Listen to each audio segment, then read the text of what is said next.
Download aplikasi Tarbiyah Sunnah di handphone Anda. Tersedia di Google Play dan App Store. Bismillahirrahmanirrahim. Assalamualaikum warahmatullahi wabarakatuh. Alhamdulillahilladzi hadana lihadza wa ma kunna linahtadiya laula an hadana Allah. Wa ashhadu an la ilaha illallah wahdahu la syarika lah iqraran bihi wa tauhidan wa ashhadu anna Muhammadan abduhu wa rasuluh sallallahu alaihi wa ala alihi wa ashabihi wa sallama tasliman mazida wa ba'd.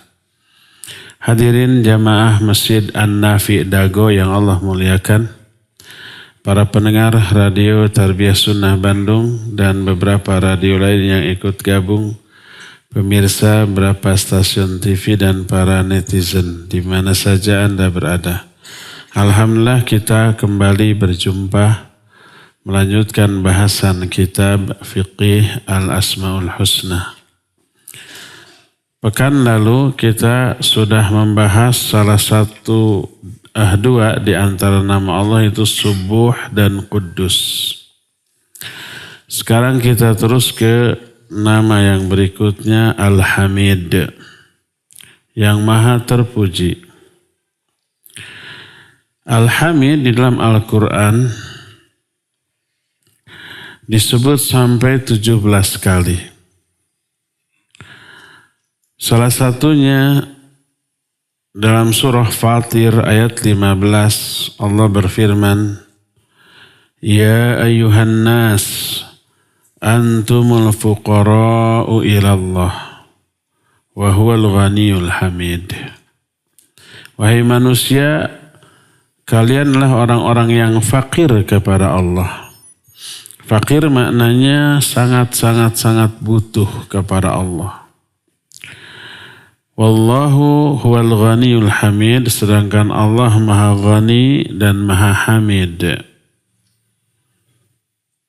Ini ayat pertama. Dalam surah Al-Hajj 24, Allah berfirman, Wahudu ila tayyibi minal qawl, wahudu ila siratil hamid.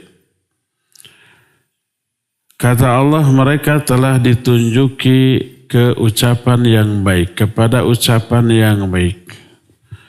Dan mereka telah diberi petunjuk ke jalan Al-Hamid. Al-Hamid di sini Allah, ke jalan Allah Azza wa Jalla. Dalam surah Al-Baqarah 267,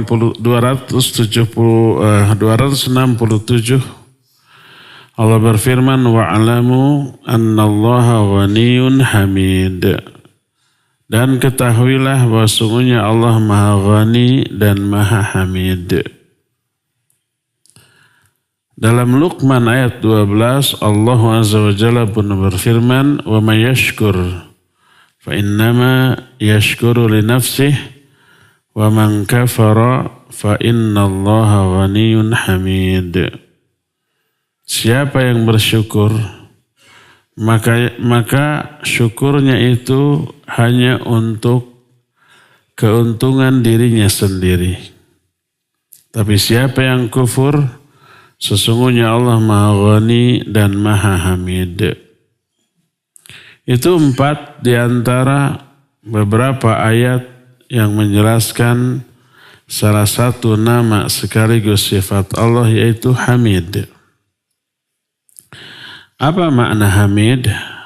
Maknanya adalah alladzi lahul hamdu kulluh al-mahmudu fi dzatihi wa asma'ihi wa sifatihi. Falahu minal asma'i ahsanuha wa minas sifati akmaluha.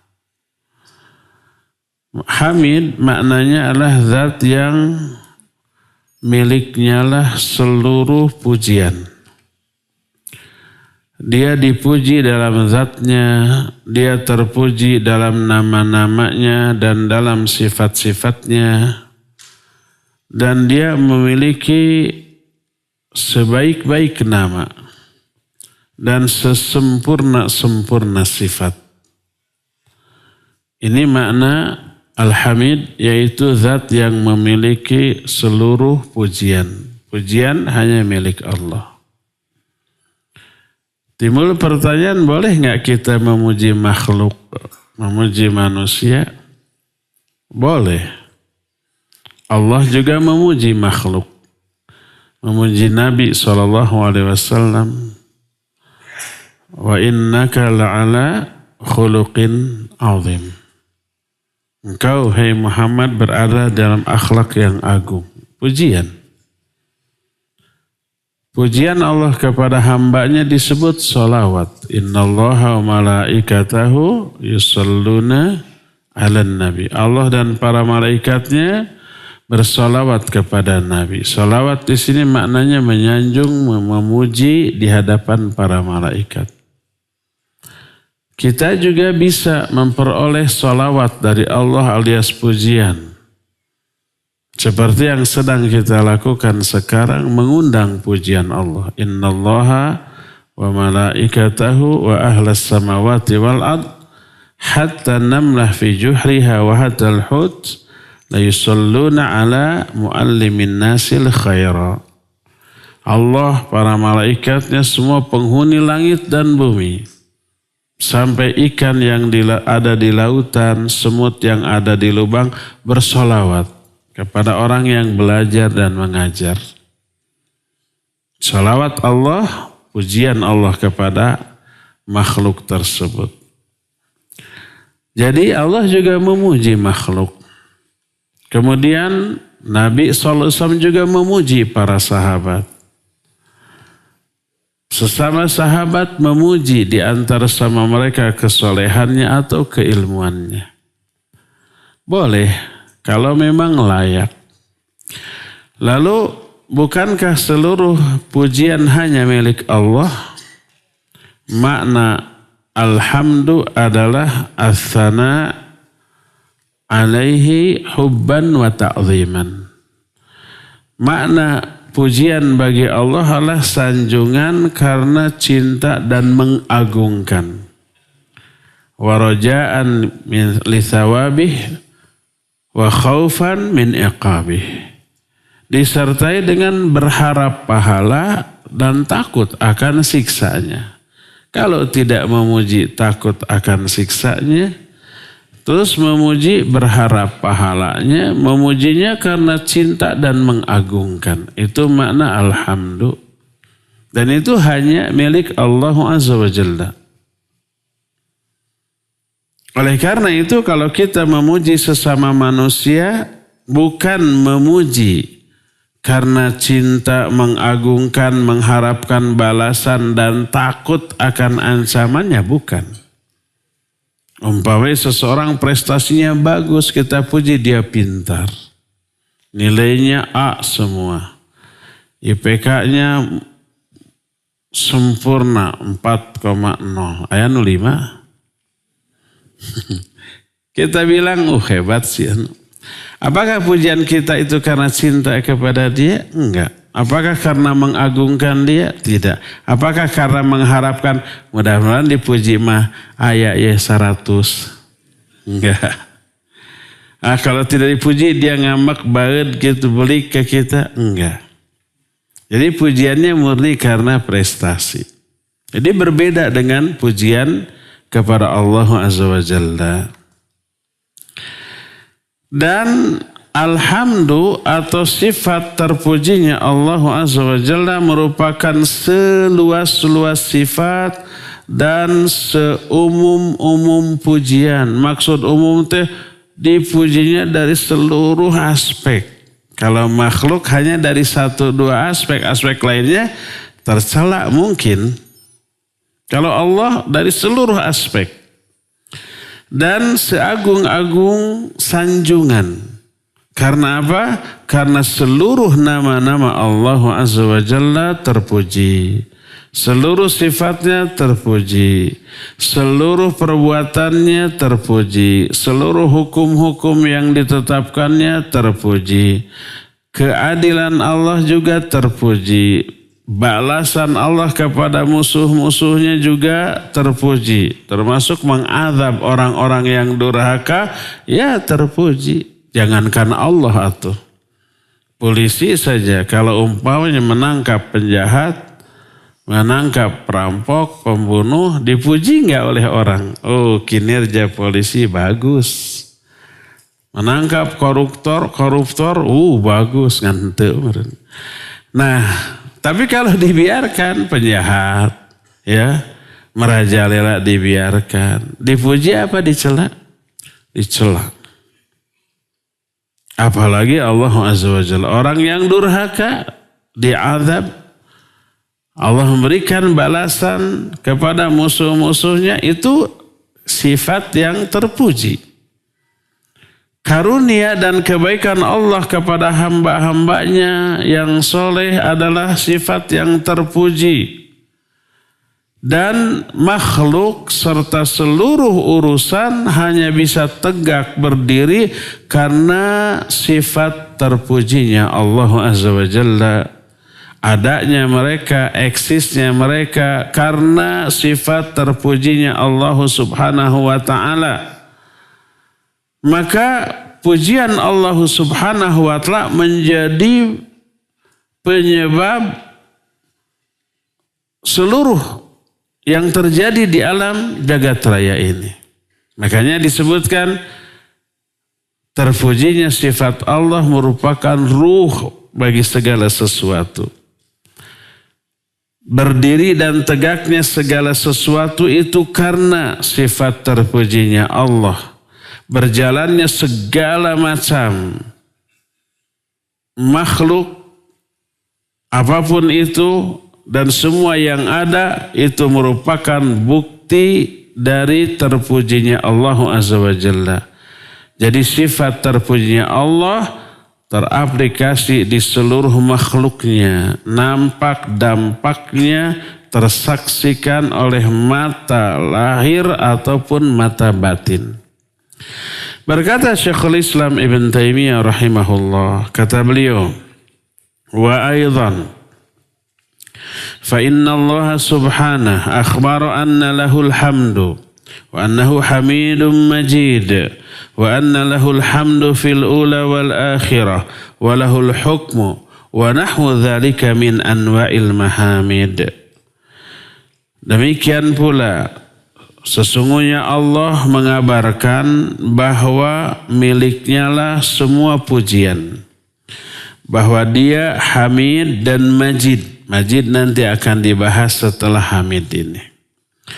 Dan baginya lah pujian sejak awal dan sampai akhir. Baginya lah pula seluruh hukum dan berbagai macam jenis-jenis pujian hanya bagi dia. Sifat terpuji Allah ini ada dua jenis. Pertama, hamdun ala ihsanihi ila ibadihi wa huwa minasyukri. Pertama, Allah terpuji karena sifat ihsannya kepada seluruh hambanya. Ihsan itu perbuatan baik yang Allah berikan kepada hamba-hambanya, dan ini dengan makna syukur. Syukur itu maha membalas kebaikan. Itu syukur. Dan Allah salah satu sifatnya maha syakur. Syakur itu maha pembalas, maha berterima kasih. Makna maha berterima kasih, membalas semua kebaikan. Dengan balasan yang sejenis, tapi kadarnya berlipat. Ini yang pertama. Jadi Allah terpuji karena kebaikan-kebaikannya terhadap hamba. Kedua, wa hamdun lima yastahiquhu wa huwa binafsihi min nu'uti kamalih.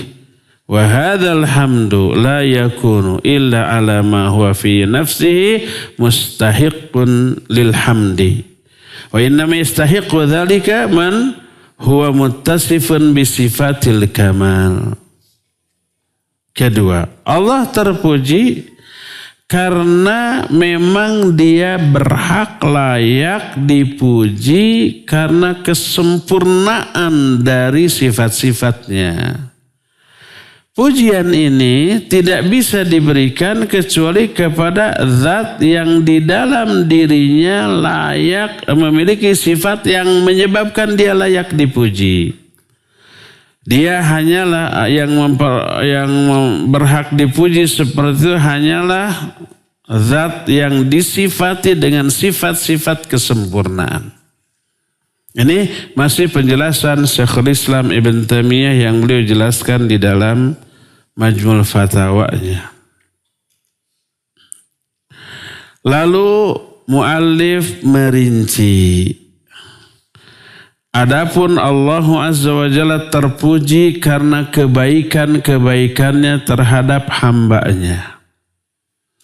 Itu disebabkan karena seluruh nikmat yang Allah berikan kepada makhluk mengharuskan si orang yang mendapatkan nikmat itu memuji kepada sang pemberi nikmat.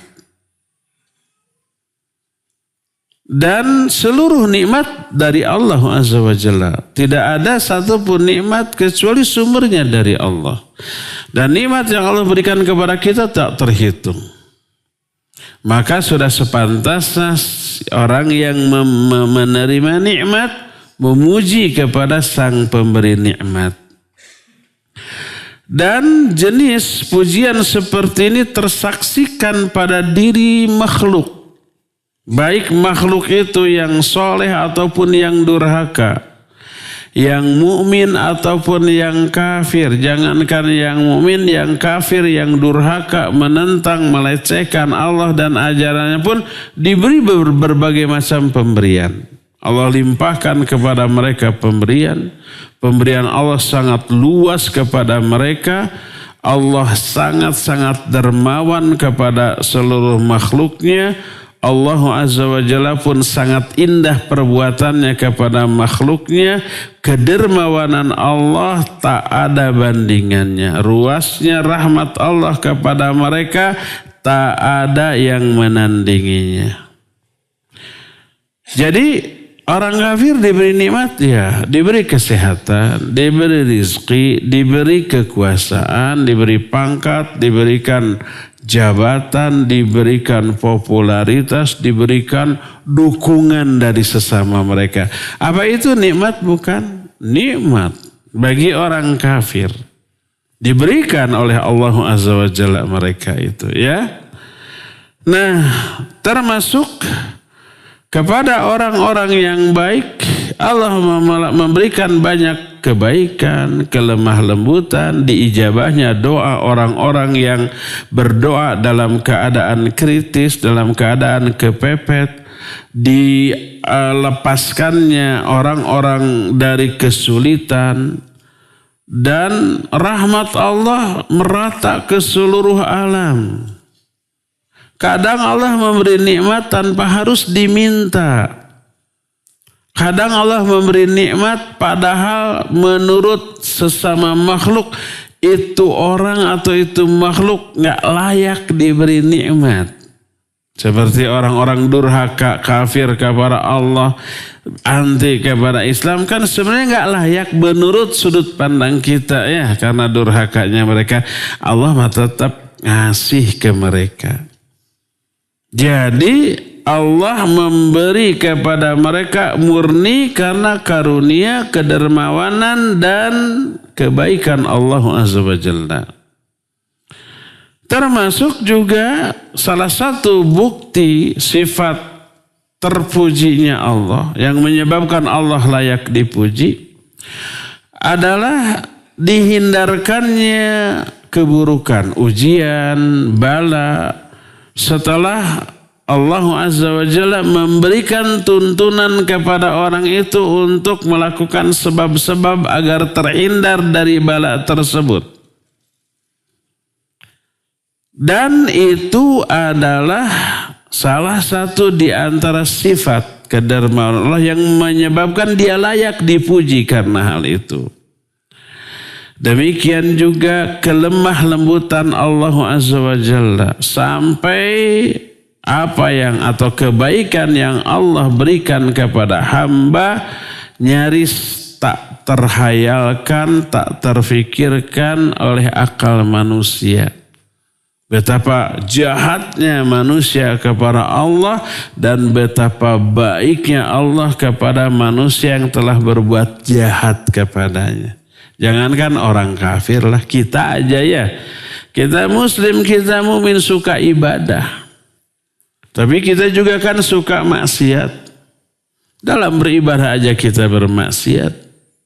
Maksiat kita dalam ibadah karena tidak maksimalnya ibadah kita. Karena banyaknya kelalaian yang kita lakukan di dalam ibadah kita. Padahal nikmat yang Allah berikan kepada kita setiap detik dari berbagai macam segi atau bentuk nikmat.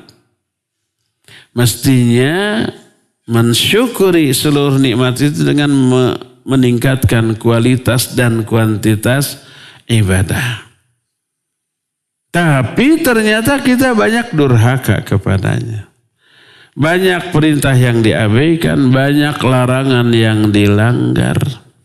Sekalipun kita durhaka, Allah tetap melimpahkan nikmatnya kepada kita.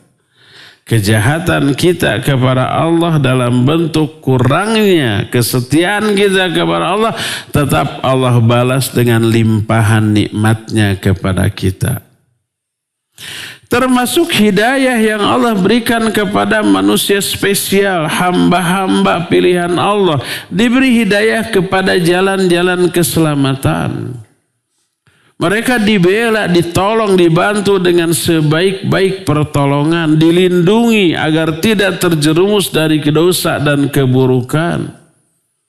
Termasuk yang menyebabkan Allah layak dipuji, Allah tanamkan iman ke dalam hati orang-orang yang beriman dan menghiasi hati-hati mereka dengan keimanan ini, dan Allah tanamkan kebencian dalam hati mereka kepada kekufuran, kefasikan dan kemaksiatan,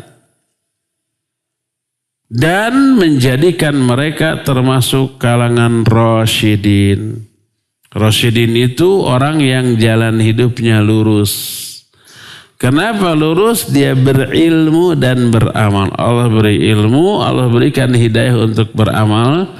Lalu dia berjalan di atas ilmu dan amalnya mengarungi kehidupan ini. Lurus tuh jalan hidupnya, inilah rasyidin. Allah bukakan juga bagi mereka pintu-pintu hidayah. Allah perkenalkan kepada mereka sebab-sebab yang menyebabkan mereka bisa meraih ridha Allah dan menjauhkan mereka dari kemurkaan Allah, dan beragam nikmat lainnya yang tidak bisa dihitung, tidak bisa dirinci satu-satu. Saking banyaknya, wa in ta'uddu ni'matallahi la tuhsuha. Kalau kalian mencoba-coba menghitung nikmat Allah, kalian tidak bisa menghitungnya. Maka siapa orang yang ingin menelaah sumber dari kenikmatan yang dimiliki, didapat oleh makhluk, hasil penelaahan itu akan melahirkan sifat atau sikap memuji Allah Azza wa Jalla sebagai sumber seluruh kenikmatan tersebut. Sang pemberi kenikmatan tersebut akan memuji Allah, menyanjung Allah, berzikir kepada Allah, bersyukur kepada Allah, melakukan sebaik-baik ibadah kepada Allah Azza wa Jalla, dan akan mengkontinyukan zikir ini ya dalam bentuk dia akan menelaah Al-Quran. Sudah kita jelaskan mensikapi Al-Quran dengan 7 sikap yang pernah kita terangkan. Meyakini, mengimani kebenaran isinya bahwa ini dari Allah, membacanya, memahaminya, menghafalkannya, mengamalkannya, mengajarkan atau mendakwakannya, dan membelanya. Maka siapa orang yang menelah Al-Quran, maka dia akan menemukan beragam nikmat yang Allah Azza wa Jalla berikan kepada hamba-hambanya dari awal ayat Al-Quran sampai akhirnya. Maka segala puji bagi Allah yang menyebabkan dia layak untuk dipuji. Dan segala puji bagi Allah karena kebaikan balasan Allah dan karena karunia dari Allah. Dia dipuji karena Islam yang dia berikan kepada kita. Dia terpuji karena keimanan yang dia anugerahkan kepada kita. Dia terpuji karena Al-Quran yang diturunkan bagi kita. Dia terpuji karena dia memberikan keluarga, harta, kesehatan kepada kita. Dia terpuji karena seluruh nikmat yang Allah berikan kepada makhluk baik dulu ataupun sekarang. Baik yang tersembunyi ataupun yang terang-terangan. Baik nikmat yang khusus ataupun yang umum. Maha terpuji Allah dengan pujian yang sangat banyak, sangat baik, sangat penuh barokah, sebagaimana yang Allah cintai dan Allah ridhai. Nah itu contoh atau penjelasan rinci jenis pujian yang pertama. Allah terpuji karena kebaikan-kebaikannya kepada makhluk. Maka layaklah dia dipuji. Karena saking dermawan dan baiknya dalam memberikan berbagai macam nikmat kepada kita. Adapun Allah terpuji karena sifat-sifat dan nama-nama yang dimilikinya yang begitu sempurna sehingga layak untuk dipuji. Bukti tentang hal ini begitu mutawatir, begitu banyak. Allah Azza wa Jalla pun telah memuji dirinya di dalam kitabnya. Memuji dalam hal apa? Dalam hal kerububiahan Allah terhadap seluruh alam. Alhamdulillahi Rabbil Alamin. Segala puji bagi Allah. Kenapa semua pujian bagi Allah? Sebab Allah Rabbul Alamin. Allah yang menciptakan, mengurus, mengatur, memanage seluruh alam ini untuk kemaslahatan kita. Dan kalau Allah menciptakan terus culjen, apa culjen teh? Begitu dibuat, sudah dibiarkan saja berjalan sendiri. Dan hancur alam jagat raya ini tehnya. Kita aja umpamanya naik mobil begitu di starter sekekek terus masukin kopling gas, sudah aja tidur di antap karap eta mobil jalan sendiri. Apa yang terjadi? Nabrak atunya. Kalau di jalan menurun banyak jurang, tigu jubar ke jurang. Itu baru mobil yang kecil. Di alam jagat raya. Allah ciptakan alam jagat raya, setelah diciptakan tidak culjen, tidak culeos. Tapi diatur, ditata, dimanage. Sampai detik ini, sampai hari kiamat nanti. Terpuji enggak? Layak enggak Allah dipuji karena itu? Ya layak. Dan Allah sendiri memuji dirinya sendiri karena hal itu. Alhamdulillahi Rabbil Alamin. Allah juga memuji dirinya karena keesaan dia dalam hal keuluhiyahan. Keuluhiyahan itu yang berhak untuk disembah. Satu-satunya yang layak untuk disembah hanyalah Allah. Selain Allah enggak layak. Dzalika bi anna Allaha huwal haqq wa anna ma yad'una min dunihi huwal batil. Yang demikian itu karena Allah lah satu-satunya sembahan yang benar. Adapun sembahan yang mereka sembah selain Allah itu sembahan yang batil. Maka terpujilah Allah dalam hal tersebut. Allah juga memuji dirinya karena kesempurnaan nama-namanya dan keagungan sifat-sifatnya. Allah juga memuji dirinya karena disucikan dirinya dari semua sifat-sifat yang tidak layak bagi dirinya seperti punya anak atau punya sekutu gitu ya dari kalangan makhluknya. Terpuji Allah. Sebagaimana firman Allah, wa qulil hamdulillahilladzi lam yattakhidz walada wa lam yakun lahu syarikun fil mulki wa lam yakun lahu waliyyun minadz-dzulli wa kabbirhu takbira. Ucapkan olehmu alhamdulillah.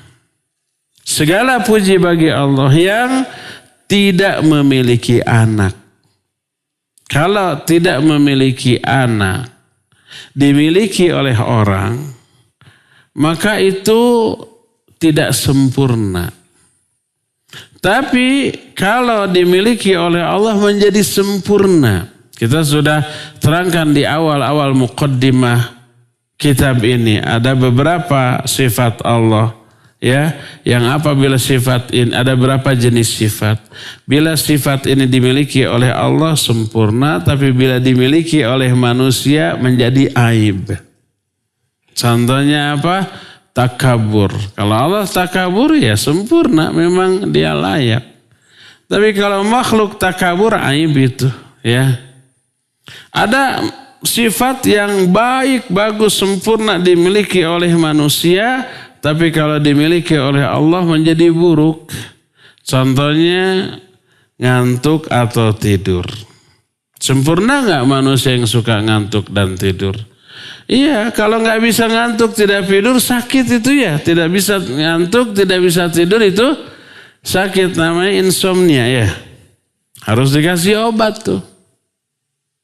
Tapi kalau sifat ini dimiliki oleh manusia, bagus, sempurna, dugsek gitu ya, pelor, begitu nempel, langsung ngaguher. Asal pada waktu dan tempatnya. Kalau lagi ngaji gini tidur dan ngantuk gak sempurna tuh orang. Jangan dijadikan ini dalil, kata Ustadz juga kalau ngantuk dan tidur itu sempurna, dekul teh.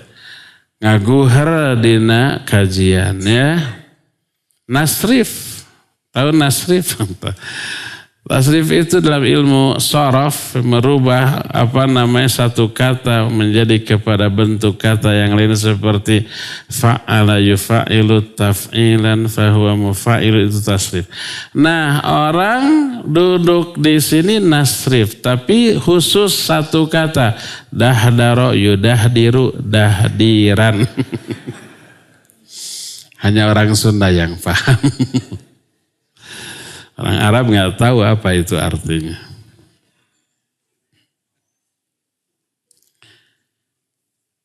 Termasuk punya anak bila dimiliki oleh manusia sempurna.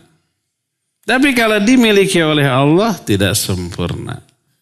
Punya orang tua, kalau orang punya orang tua sempurna. Punya istri sempurna. Jadi yang jomblo belum sempurna.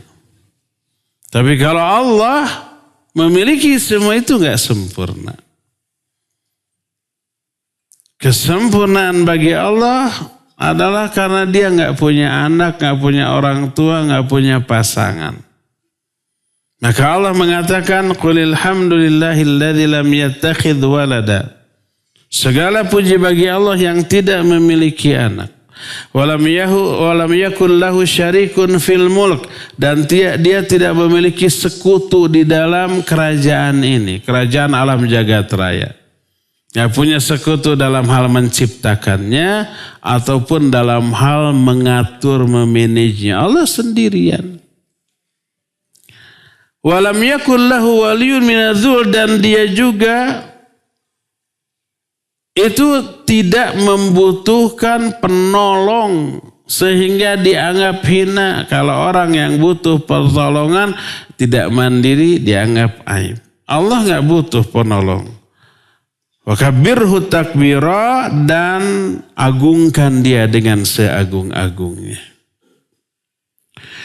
Allah juga memuji dirinya karena keagungan dan kebesarannya. Seperti yang Allah jelaskan dalam surah Al-Jathiyah 36-37.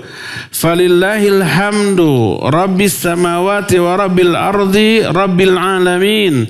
Walahul kibriya'u fis samawati wal ard. Wa huwal azizul hakim. Maka segala puji milik Allah. Penguasa langit dan penguasa bumi, penguasa seluruh alam. Dan miliknya lah seluruh kebesaran di langit ataupun di bumi, dan dia maha gagah dan maha hakim.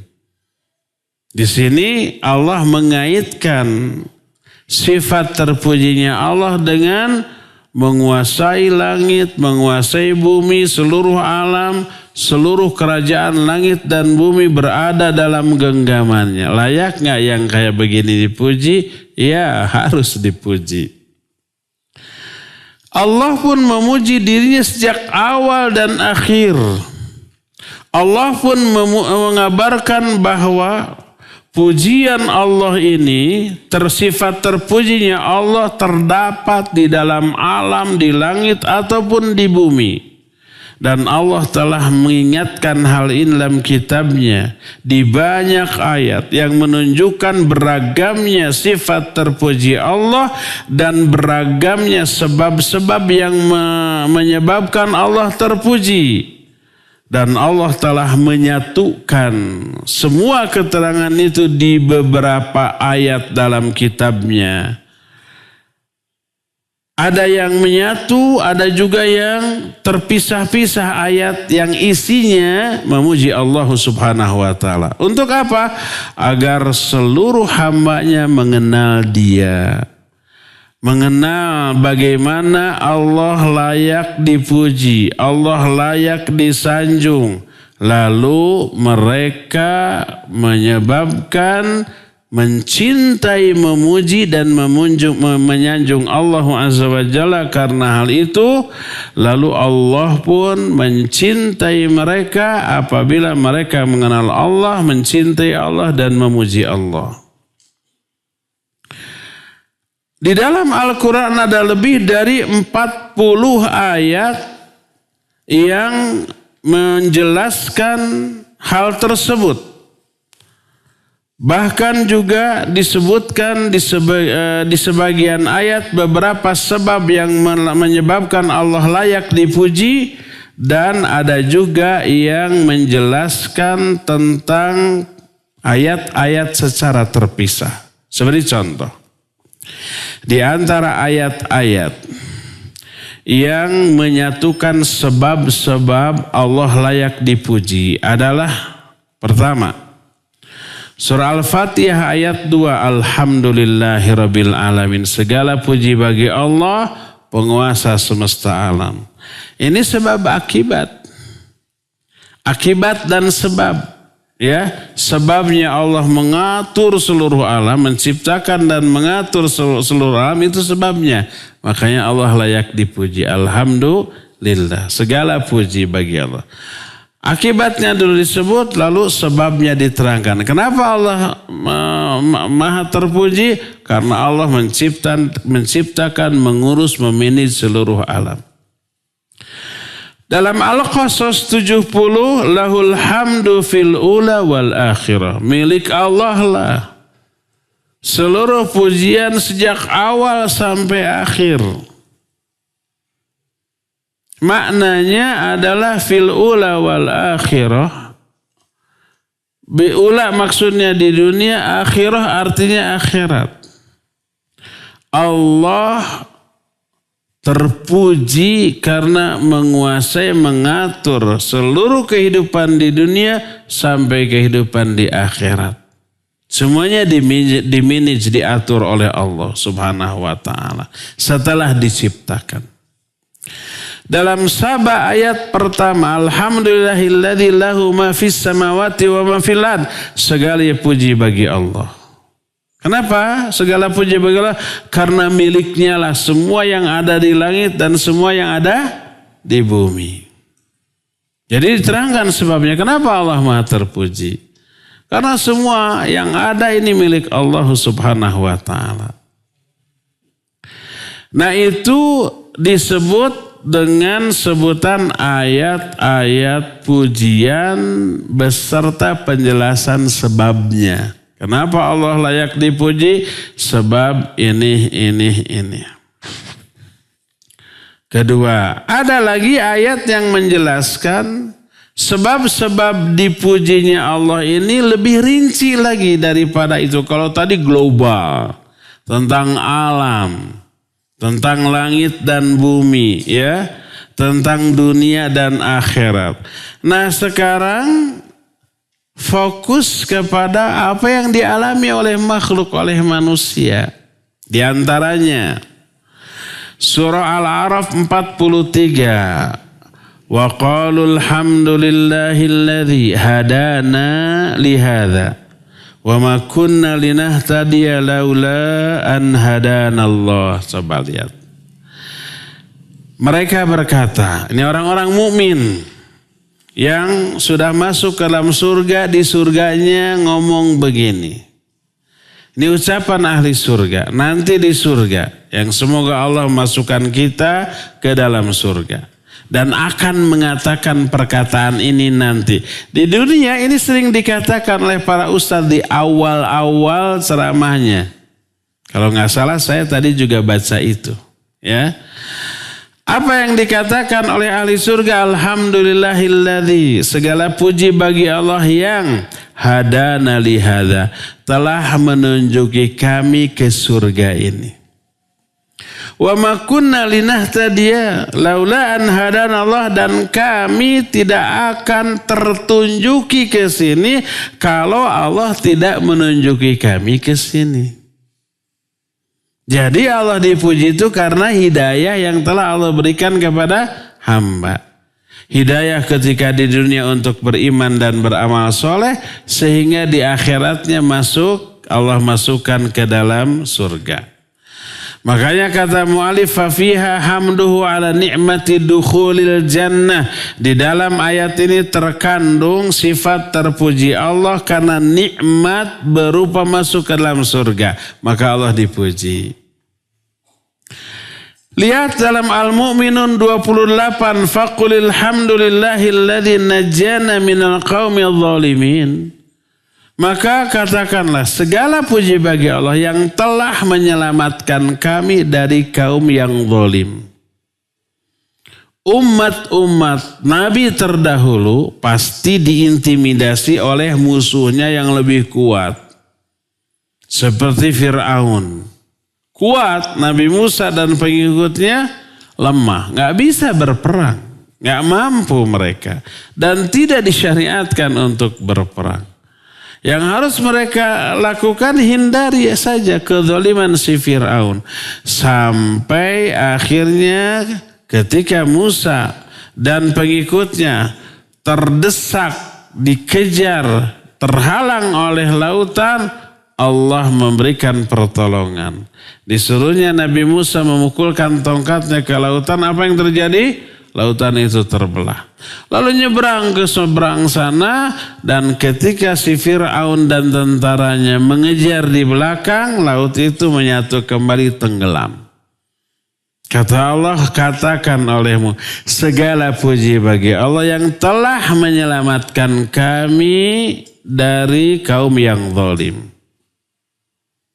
Allah layak dipuji karena sudah memberikan pertolongan. Wa fafiha hamduhu 'alan nasr 'alal a'da wassalama min syarrihim. Di dalam ayat tadi terkandung sifat terpuji Allah karena telah menurunkan pertolongan dalam menghadapi musuh-musuh, memberikan keselamatan dari kejahatan mereka. Dalam surah Ghafir ayat 65 Allah berfirman, fad'uhu mukhlisina lahuddin alhamdulillahirabbil alamin. Berdoalah kalian kepada Allah dengan ikhlas, mengikhlaskan seluruh pelaksanaan agama hanya baginya. Lalu alhamdulillahirabbil alamin, Mengatakan alhamdulillah karena hidayah berdoa secara ikhlas kepada Allah Azza wa Jalla. Makanya mu'alif menyatakan fafiha hamduhu ala nikmati tauhid wa ikhlasil ibadati lahu wahdah. Di dalam ayat ini terkandung penjelasan Allah terpuji atas nikmat tauhid, nikmat ikhlas dalam beribadah hanya kepada Allah Subhanahu wa taala. Lihat lagi dalam Ibrahim ayat 39 Allah berfirman alhamdulillahilladzi wahaba li 'alal kibari Ismail wa Ishaq inna rabbi lasami'ud du'a. Segala puji bagi Allah, ini doa Nabi Ibrahim. Segala puji bagi Allah yang telah memberikan kepadaku di usia tuaku Ismail dan Ishak. Jadi sudah lama menikah, istrinya kedua deh.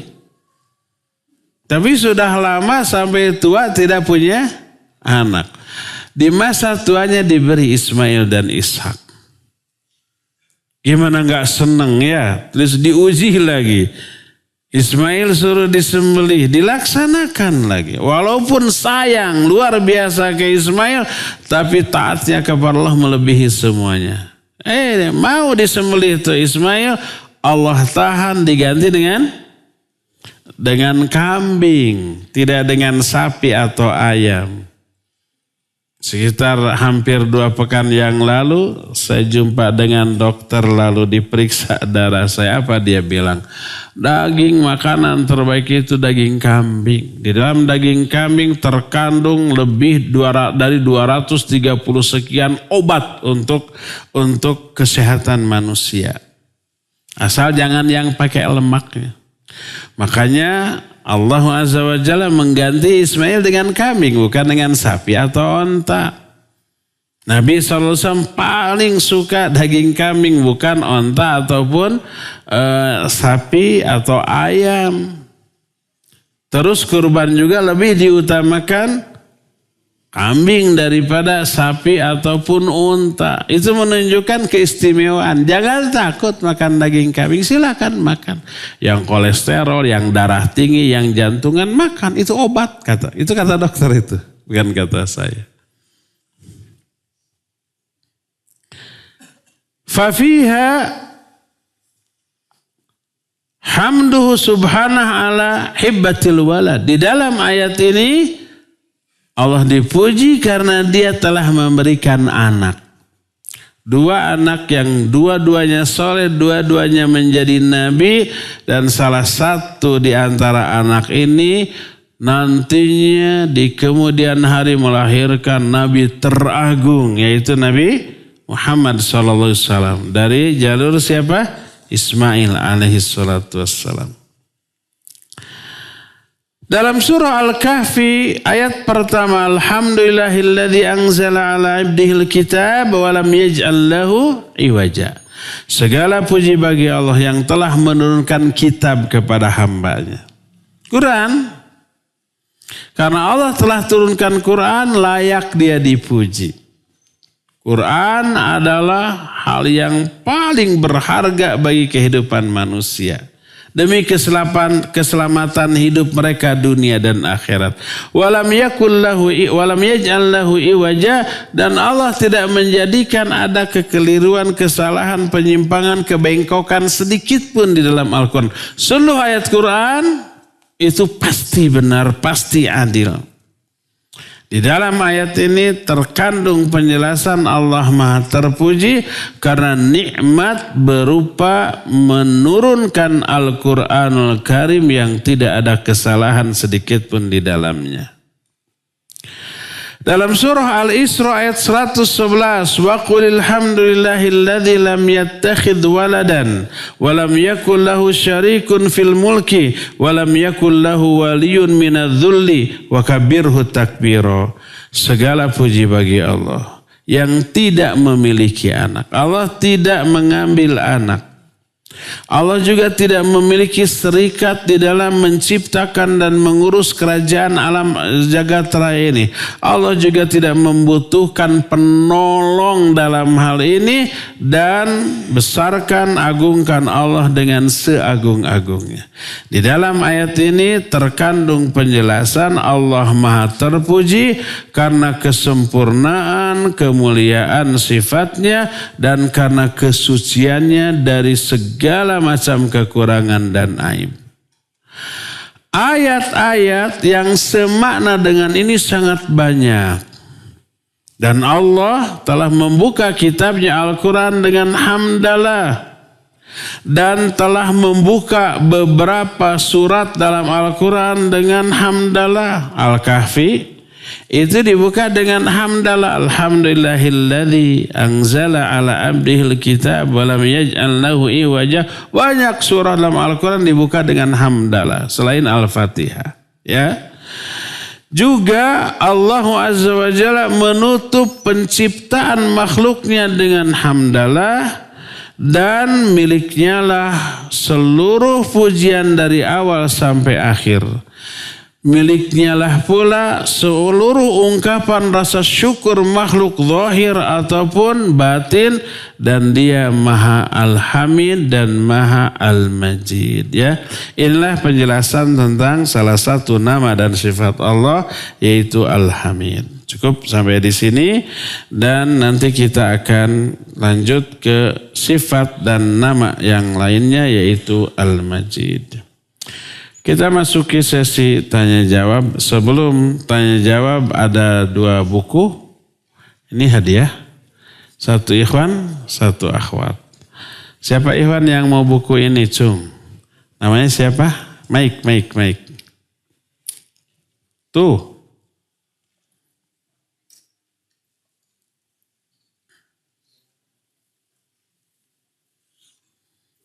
Nama?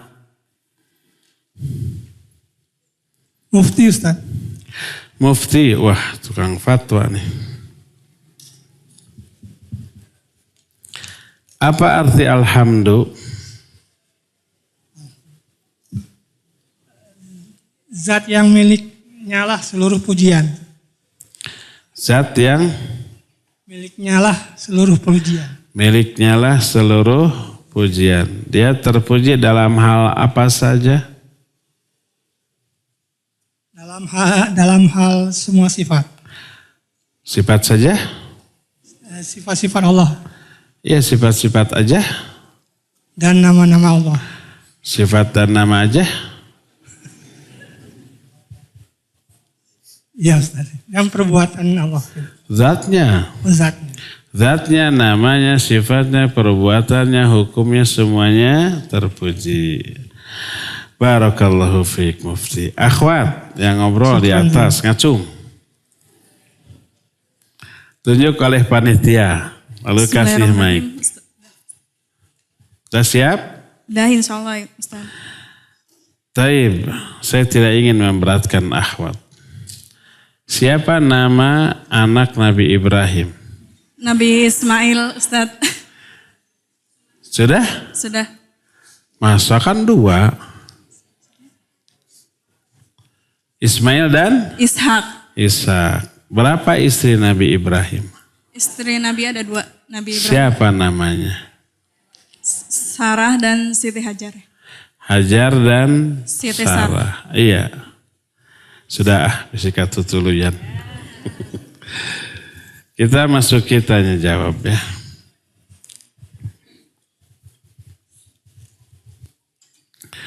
Allah Maha baik kepada hambanya. Bagaimana dengan rakyat dan bangsa Palestina? Apakah mendapat kasih sayang Allah? Ya iyalah. Gimana bentuk kasih sayangnya? Ya penderitaan. Masa engkau sayang, engkau cinta, tapi memberikan penderitaan. Itulah kasih sayang Allah beragam bentuknya.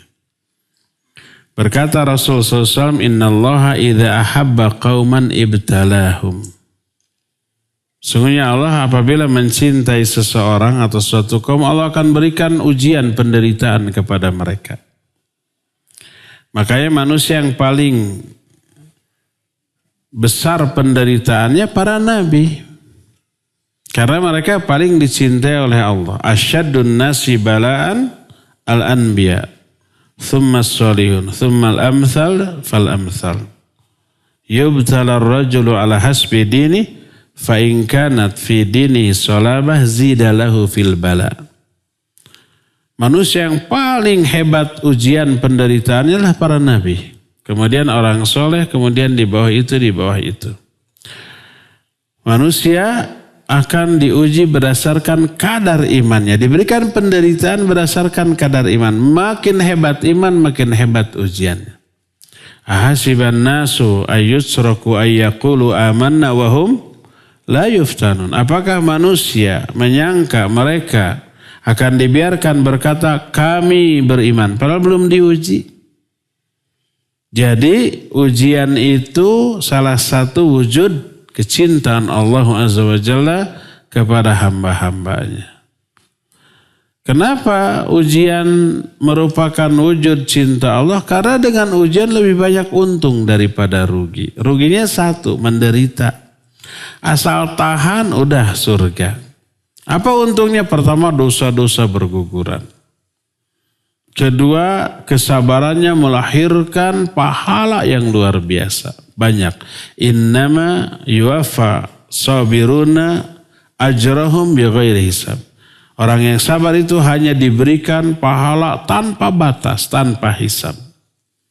Terus orang ketika menderita rata-rata berdoanya kepada Allah Azza wa Jalla. Bukan menjauh. Tapi kalau diberikan kesenangan harta, ya, tahta, kemudian kesenangan lain, itu bisa lalai dengan kesenangan tersebut. Menikmati semua kesenangan lalai dari Allah Azza wa Jalla, lalai dari berdoa, lalai dari ibadah. Orang kaya berkuasa mau berdoa minta apa ya kepada Allah?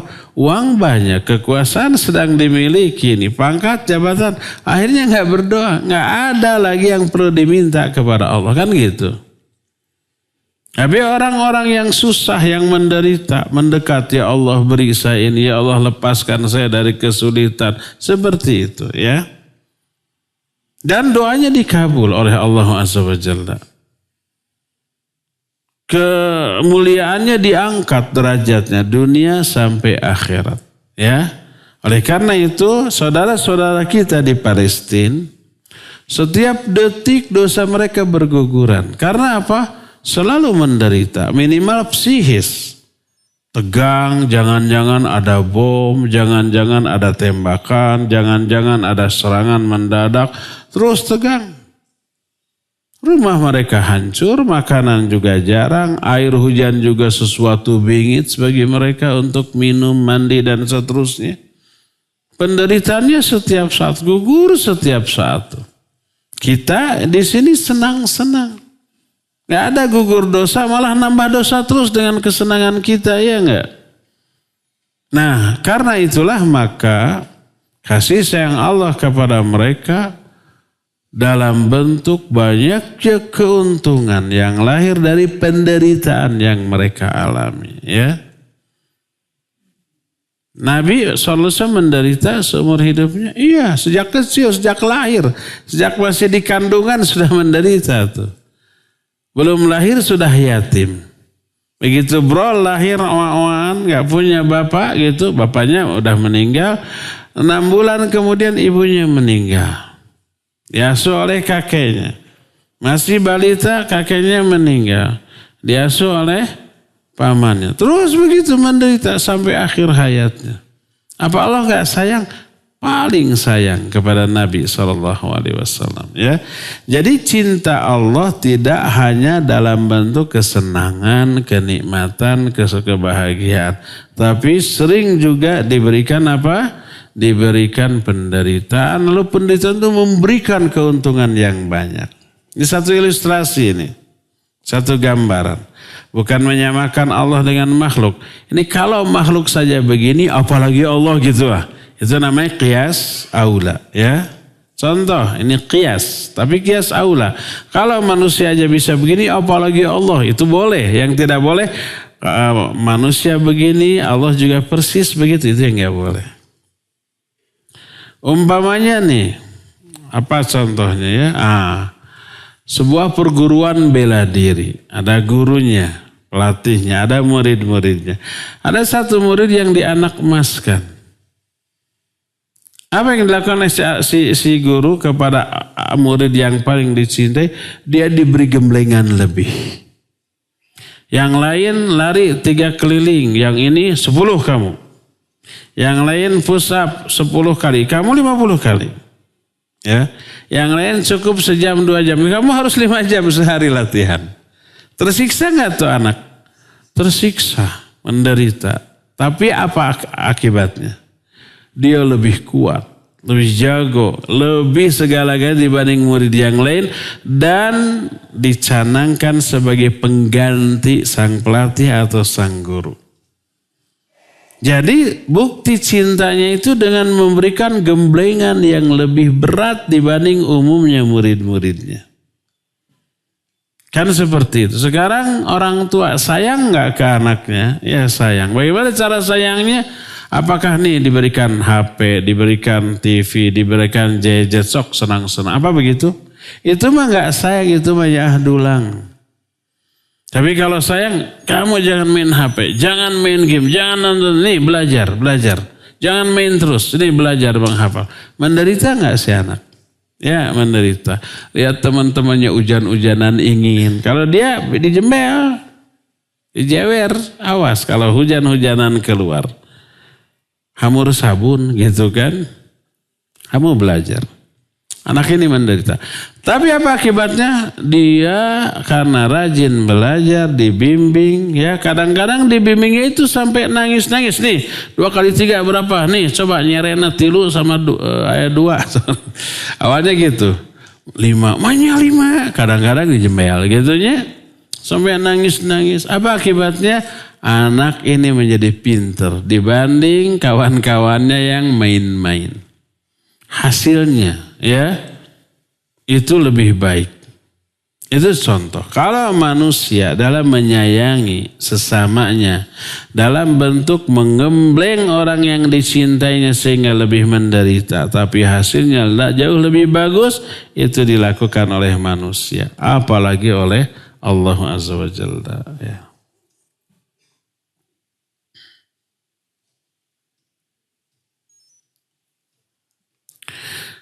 Semoga Ustadz, panitia, pendengar dirahmati Allah untuk menjadi penduduk surga tertinggi. Amin. Apakah dibolehkan menerjemahkan Alhamdulillah dengan puja dan puji kepada Allah? Boleh. Puja itu apa ya? Semacam sanjungan ya. Semacam sanjungan dan pujian, puja dan puji. Kalau puja maknanya adalah sanjungan, boleh. Karena memang alhamdulillah maknanya as-sana'u 'ala Allahi hubban wa ta'ziman. Memuji, alhamdulillah maknanya as-sana'u 'alaihi ya. Jadi sanjungan kepada Allah karena cinta dan mengagungkan. Apakah hal itu menyerupai kaum Hindu? Enggak. Kaum Hindu membedakan puja-puji enggak. Puja sebenarnya sudah jadi bahasa Indonesia ya. Maknanya adalah sanjungan. Kecuali kalau memuja itu maknanya menyembah. Ya menyembah juga kalau kepada Allah ya layak. Ya.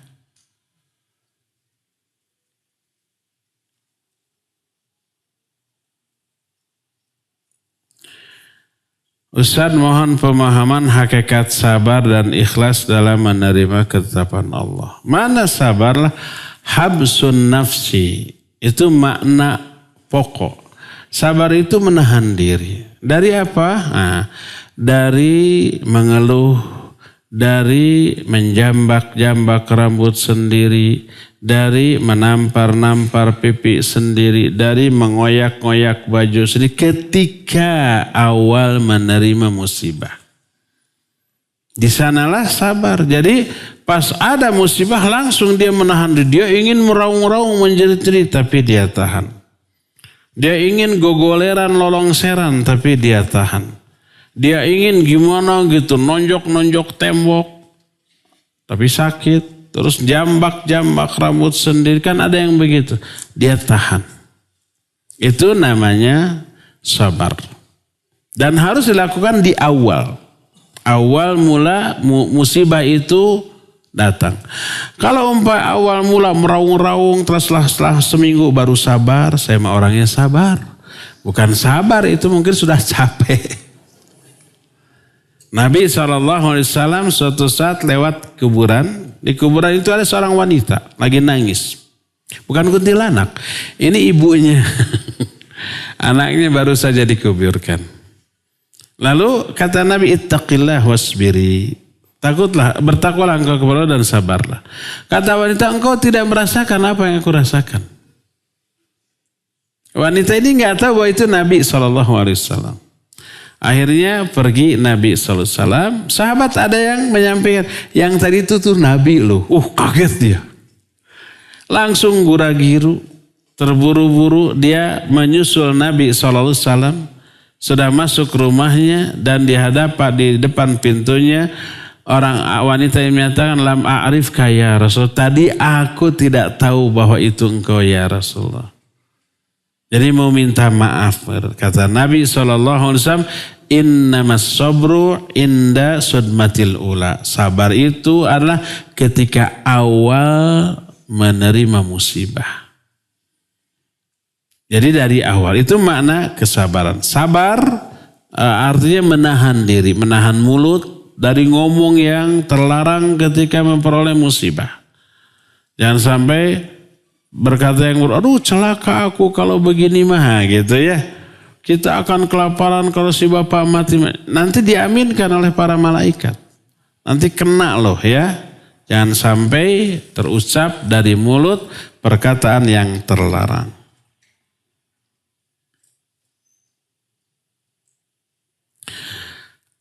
Ada ayat, dan terhadap nikmat dari Tuhanmu maka tampakkan atau siarkan. Ayat fa'amma bi ni'mati rabbika fahaddits. Adapun tentang nikmat dari Allah fahaddits, maka ucap-ucapkanlah, sebar-sebarkanlah. Iya betul, itu surah Ad-Duha.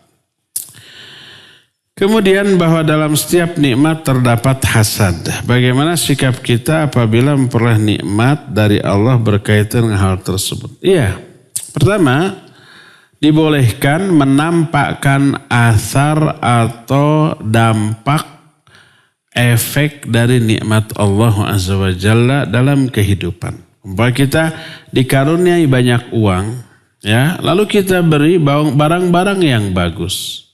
HP mahal, mobil umpamanya bagus, kemudian pakaian, sepatu, ya itu boleh. Dan pernah kita bahas dalam kitab Riyadhus Shalihin, Allah suka kalau Allah memberikan nikmat kepada hambanya, si hamba memperlihatkan dampak dari nikmat itu di hadapan manusia. Jadi menampakkan diri bahwa dia itu orang yang sudah banyak diberi nikmat oleh Allah. Iya, Allah suka itu. Tidak terlarang. Makanya ketika Nabi SAW menyatakan, la yadkhulul jannah man kana fi qalbi mithqala dzarratin min kibrin.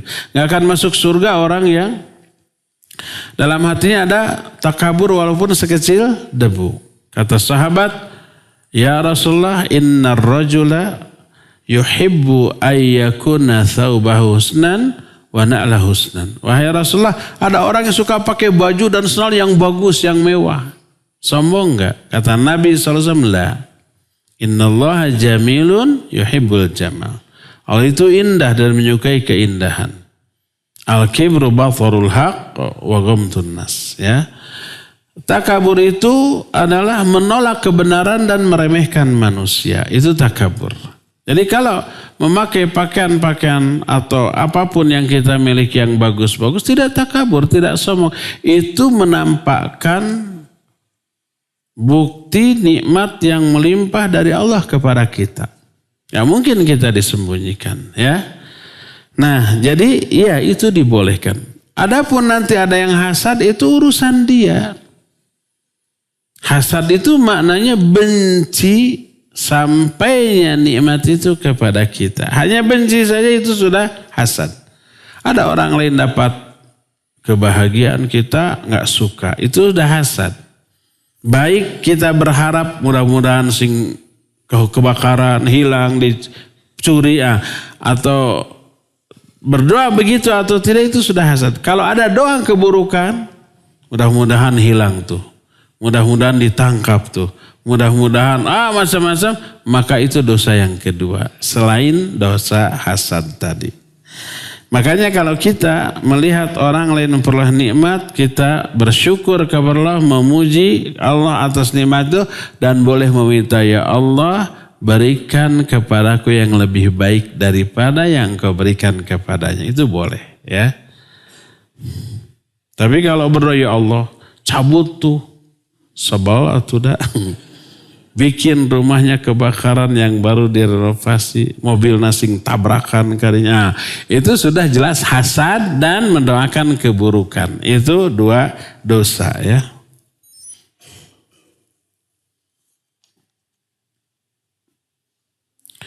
Saya punya ayah sambung. Selama pernikahan dengan ibu saya, beliau tidak pernah memberi nafkah lahir kepada ibu saya. Dan malah menghabiskan seluruh harta yang ditinggalkan ayah saya. Pakai daik atau? Apakah berdosa bila saya datang ke rumah ibu saya, tidak pernah bertegur sapa dan menganggapnya tidak ada? Suami ibu saya itu juga tidak sholat, tidak puasa. Aduh, araheunana naon? Tidak sholat, tidak saum, tidak terus nyalindung ka gelung. Nyalindung ka gelung itu seorang lelaki miskin, gak punya apa-apa, menikah kepada wanita yang kaya. Jadi dia yang nebeng makan ke istrinya ya. Kok ada yang mau kayak gitu? Boleh nggak tidak menegur bapak sambung saya? Tidak boleh. Tetap saja wajib berbuat baik. Karena kalau tidak menegur nanti ibu yang sakit hati. Dan menjaga perasaan ibu itu yang perlu kita perhatikan ya. Cari jalan lain untuk merubah. Kalau umpamanya tidak saum, tidak sholat, ya itu sudah sebagian ulama menyatakan nikahnya fasakh. Fasakh itu rusak. Kalau umpamanya suami tidak sholat, tidak saum, itu sudah dianggap murtad, keluar dari Islam, pernikahannya fasakh, rusak, bukan suami istri lagi. Sebagian ulama lain menyatakan wajib menuntut cerai setelah dia dinasihati tetap kekeh di dalam perbuatan meninggalkan sholat dan saumnya.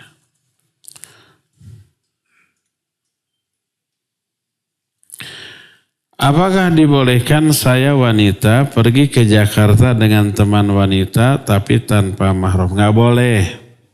Yang dimaksud mahram lelaki yang haram dinikah. Ayah, paman, anak, kakak, adik, keponakan itu. Yang laki-laki yang sudah balik ya. Sesama wanita bukan mahram atau. Hanya untuk menghadiri daurah dan kajian. Sudah itu langsung pulang lagi ke Bandung. Gak boleh, di Bandung ada daurah, ada kajian ya. Tiap hari juga ada. Eta masih gana ngudag ustadna.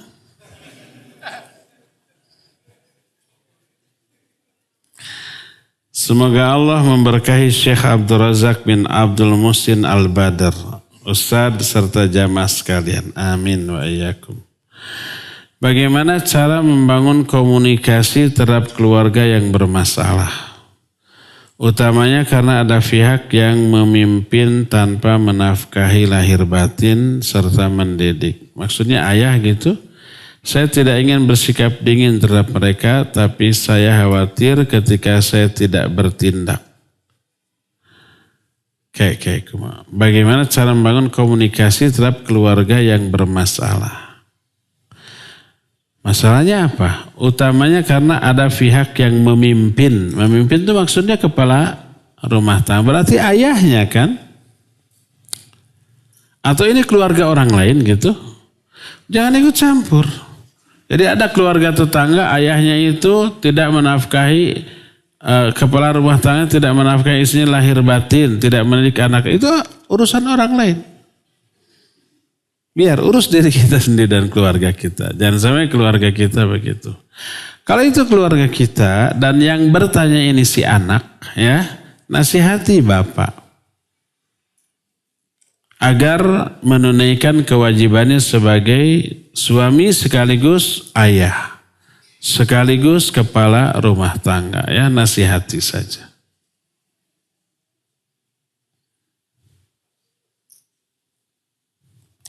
Bagaimana hukumnya mendaftarkan BPJS Kesehatan serta menggunakannya setelah sekarang diwajibkan oleh pemerintah? BPJS itu sama dengan asuransi. Hukum asal asuransi tidak boleh, haram. Karena ada 3 unsur yang haram di dalamnya. Ada aspek gorornya, ada maisirnya, ada ribanya. Ya, tidak boleh. Nah sekarang kalau kita hidup di sebuah negara yang mewajibkan asuransi, apapun bentuknya termasuk BPJS, tanpa ikut kita terhalang untuk semua kebaikan. Konon katanya memperpanjang SIM, STNK gitu harus ada itu ya. Bikin paspor, malah haji umroh juga begitu. Saya tadinya nggak punya BPJS. Pas mau umroh, mau haji nggak boleh, harus ada wayah na daftar heula. Ada yang tidak dibayar. Jadi boleh mengikuti asuransi kalau diwajibkan oleh pemerintah. Yang apabila tidak diwajibkan, kita terhalang dari banyak kebaikan. Ya. Nah, tapi mengikutinya karena keterpaksaan tadi, keterdesakan. Jadi kita bayar preminya tiap bulan. Nah suatu saat ada klaim. Umpamanya kita ke rumah sakit. Jangan kita lah. Seorang ke rumah sakit. Di-handle sama asuransi. BPJS atau apapun. Di-handle. Kalau ternyata biaya rumah sakit itu 10 juta. Di-cover kan sama mereka, kita gratis. Sementara premi yang sudah kita bayarkan tiap bulan total hanya 5 juta. Premi yang kita bayar itu hak kita karena uang kita. Total dihitung-hitung itu 5 juta. Tapi biaya 10 juta, berarti kita ngutang 5 juta. Keluarkan uang 5 juta lalu salurkan seperti menyalurkan uang bunga. Karena apa? Karena uang 5 juta yang dibayarkan oleh asuransi tadi itu bukan milik kita, itu bunganya. Dari simpanan yang kita simpan di sana. Dari premi yang kita bayarkan ke sana. Maka itu bukan uang kita, ganti 5 juta kita salurkan untuk seperti menyalurkan uang bunga bank. Tapi kalau umpamanya kita udah puluhan tahun, total jenderal 10 juta nih premi yang sudah kita setorkan. Terus kita dirawat, habis 7 juta. Maka masih tercover sama uang kita yang 10 juta. Maka nggak perlu mengeluarkan apa-apa. Masih ada sisa berapa? 3 juta untuk sakit lagi nanti. Seperti itu. Terakhir ya. Bagaimana membedakan ujian gemblengan dari Allah untuk menguji keimanan dengan ujian yang merupakan azab atas dosa-dosa yang dilakukan masa lalu? Ingat, setiap penderitaan kita itu berbentuk 2 yang tadi ditanyakan. Sebagai azab atas dosa-dosa yang kita lakukan, makanya mengurangi dosa, penderitaan itu lahir ataupun batin. Fisik ataupun psikis. Itu mengurangi dosa. Karena apa? Karena itu termasuk azab atas dosa. Sekaligus ujian. Bagaimana kita mensikapinya? Apakah kita merespon ujian ini, penderitaan dengan benar secara syariah atau tidak? Kalau umpamanya kita tobat dari dosa-dosa, kemudian taqarrub mendekat kepada Allah, infak, sedekah gitu, menjauhi dosa-dosa, berarti kita lulus dalam ujian ini. Tapi kalau diberi penderitaan ternyata kita putus asa, Ternyata kita mencari pelarian yang semakin memperburuk keadaan. Lari ke tempat-tempat hiburan yang maksiat, lari ke dukun, konsultasi ke tukang ramal. Itu malah tambah bahaya. Atau putus asa. Ya, mabuk-mabukan, narkoba untuk menghilangkan stres karena masalah ini, dia tidak lulus dalam ujian, dia tambah dosa dengan responnya yang salah terhadap penderitaan ini. Jadi semua penderitaan yang kita alami berfungsi dua. Pertama itu azab atas dosa-dosa kita. Dosa kita terhapus dengan penderitaan ini, sekaligus ujian apakah benar atau tidak kita mengantisipasi penderitaan ini, ya. Cukup ya sampai di sini. Insyaallah kita jumpa kembali Selasa yang akan datang. Subhanakallahum bihamdik asyhadu an la ilaha illa anta astaghfiruka wa atubu ilaik walhamdulillahirabbil alamin. Wassalamualaikum warahmatullahi wabarakatuh.